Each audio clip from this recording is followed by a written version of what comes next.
ગોળ કેરીનો બોળો વઘારવાનો છે। ગોળ કેરી તૈયાર થઈ ગઈ છે। આ તડકા જાયાની બનાવી છે। સરસ મજાની ગોળ કેરી ભાઈ તૈયાર થઈ ગઈ છે। 2 દિવસ પહેલા ખાટી કેરી હતી।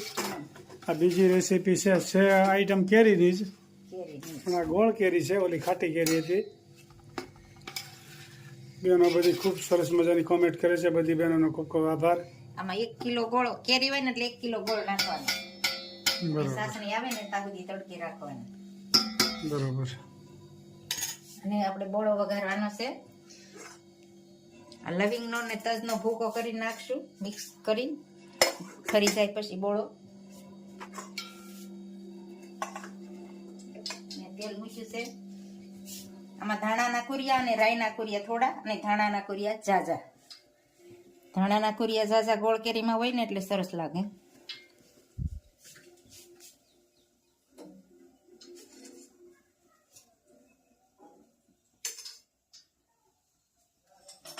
તેલ મૂક્યું છે, થોડીક વાર લાગશે।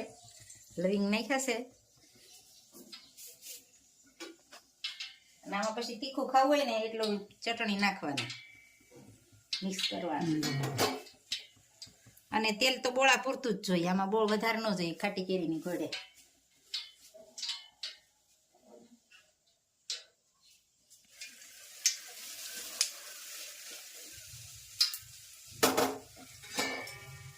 અને જરીક શેકવાનો આળો આળો,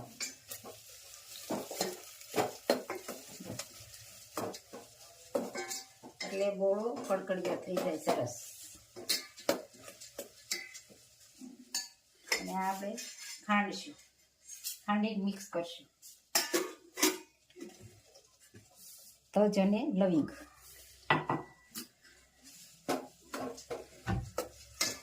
સરસ મજાનો બોળો શેકાઈ રહ્યો છે ગોળ કેરીનો। અને ગોળ કેરી પણ તૈયાર થઈ ગઈ છે। મગનું શાક અને ભાત। સરસ મજાની આજ તો કેસર કેરી આવી છે। કેરી હવે હમણાં વરસાદ બહુ પડ્યા કરે છે એટલે કેરીમાં નુકસાન બહુ થઈ રહ્યું છે, એટલે લોકો પણ કઈ કેરી બહુ લેતા નથી। ઓછી ખાય માણસો, હળી જાય, ચાંદા પડી જાય। વરસાદ બગડી જાય વધારે। 3 તારીખથી આ વરસાદ ચાલુ થઈ ગયો છે। આ 10 દિવસ થઈ ગયા, દરરોજ આવે, દરરોજ। રોજ આવે વરસાદ એટલે બહુ મોટું નુકસાન થઈ રહ્યું છે।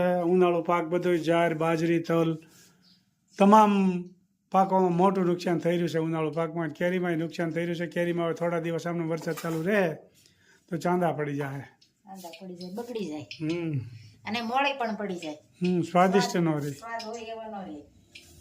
એટલે વરસાદ આ વર્ષે કેમ ચાલુ થઈ ગયો છે વહેલો એ જ ખબર નથી પડતી। મહિનો 1.5 મહિનો વહેલો ચાલુ થઈ ગયો। વાવાઝોડાના હોય તો 2 દિવસ 3 દિવસ, આ 10 દિવસ થાય એક રાઈ, જીરું, મેથીનો પાવડર, લીમડો અને મગનો વઘાર।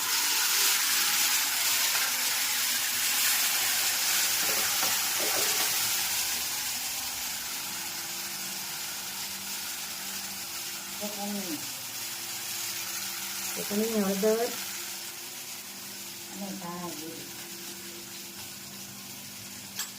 અને નિમક થોડુંક બાફામાં નાખ્યું હોય એટલે થોડુંક પાણી પૂરતું નાખવાનું। બાફામાં નાખ્યું એટલે સ્વાદ સારો આવે। અને કોમેન્ટ પણ સારી સારી આવે છે, તો બધાને ખૂબ ખૂબ આભાર। બધાને જય સ્વામિનારાયણ, જય શ્રી કૃષ્ણ, જય જિનેન્દ્ર, જય સિયારામ, હર હર ભોલે મહાદેવ ને જય જલારામ બાપા। સીમાબેન ને, રેખાબેન ને, વનિતાબેન ને, યશુ પટેલ ને, કુંદનબેન ને બધાને જાજા કરીને જય સ્વામિનારાયણ। ખૂબ સરસ મજાની બહેનો કોમેન્ટ કરી, બધી બહેનોનો ખૂબ ખૂબ આભાર। સરસ મજાનો મગનો વઘાર થઈ ગયો છે। મગનું શાક, ભાત અને રોટલી। આવો ને ભક્તો ગીતા ધામ મારેલું, ત્યાં છે બ્રહ્મનો વાસ જો એવું યાધામ રળિયામણું રેલું। દીવડા બળે છે ગગન ગોખ મારેલું, આંગણિયામાં અખંડ યુલાસ જો એવું યાધામ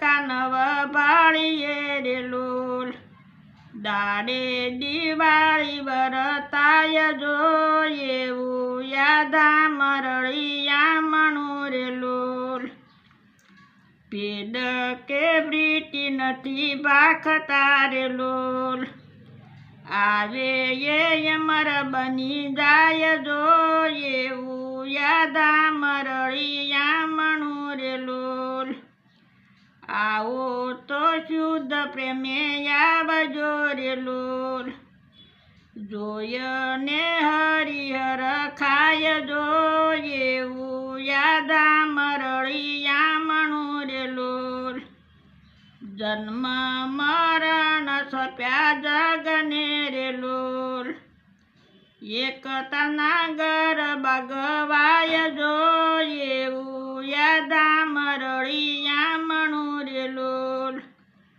સૂર્ય ને ચાંદની સાંભળે રે લોલ ઊંચા છે પ્રેમના સ્થાન જો એવું યાદા મરળિયા મણું રે લોલ ભક્તો બેઠા છે સતસંગ મારે લોલ હૃદયમાં જંપે રામ નામ જો એવું યાદા મરળિયા મણું રે લોલ આવો ને ભક્તો ગીતા ધામ મારે લોલ ત્યાં છે બ્રહ્મનો વાસ જો એવું યાદા મરળિયા મણું રે લોલ જય સ્વામિનારાયણ. જય સ્વામિનારાયણ. સરસ મજાનું અમારા બાઈએ કીર્તન ગાયું.